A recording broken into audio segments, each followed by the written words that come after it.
Hey everyone, today we have the new R2-D2 from Return of the Jedi. What is significant about this release is that this is the first R2-D2 that we've had in about 8 years that is properly scaled.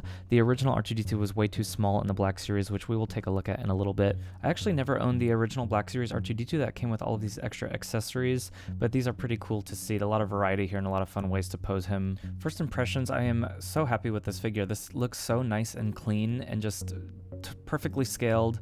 He has these little panels on the side that are a little bit tricky to open. I was able to get my nail under that one, but I couldn't really get into there. So I actually had to use a box cutter, but once it was open, I was really happy to see that there were 3 different heights for the holes here, so you can just peg in these accessories wherever you want them. You could also have like all 6 sticking out at once. I don't know why you would want to do that, but if you center the head here, you can slide it open and it has this area here that is storage for all of the little accessories. Some of them were a little bit tricky to fit, like this one, only the peg at the bottom is big enough to actually fit snug, so you kind of have to like pull it up just to squeeze it in there.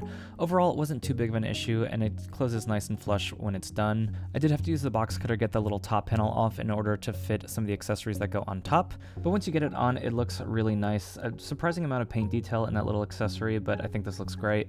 So one specific thing that I was excited to try was I have an Endor bunker diorama that has a little port for R2-D2 to click into, but the SH Figuarts one I was using was just a little bit too high, so I want to see if I pry this open here and stick in this little accessory here in the middle slot to see how that lines up with what I have. So here is my Return of the Jedi Endor shelf. This is a diorama that I designed and 3D printed and then painted up with an airbrush, as well as the trees. You can actually see I did a lot of customizing on some of my Endor soldiers here. I also have a lot of custom Ewoks just to flesh out that space a little bit, just since we only have 3 different Ewoks in the Black Series. And I gotta show off my fancy sliding doors since it's so hard to do sliding doors with 3D printing. But let's see how R2 fits here.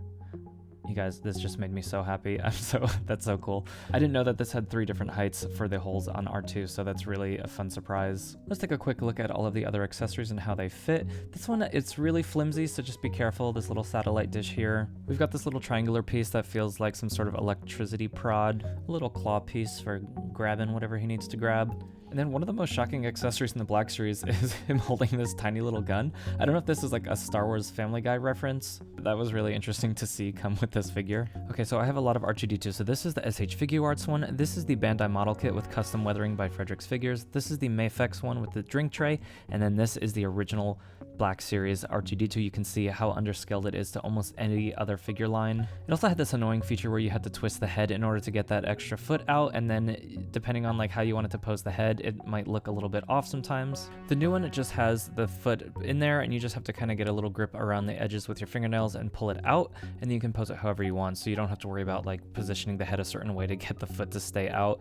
and he sits really nicely on his 3 legs like that. And the original Black Series had these annoying little panels that you'd open and then the tiny little arm would pop out. It was okay, it's just everything about this figure is just way too tiny. I'm actually shocked at how well this Black Series stands up next to the SH Figuarts, which is very expensive now. I have my Bandai model kit R2 next to my Dagobah Luke, all of which were painted by Fredericks Figures. And I'm going to replace this Mayfex one with the SH Figuarts because the blues are a little bit better on the Figuarts. I was also really excited to see this on my Tana 4 diorama. This, along with the Endor bunker and about 100 other Star Wars dioramas, are all available to download on my Patreon if you have a 3D printer.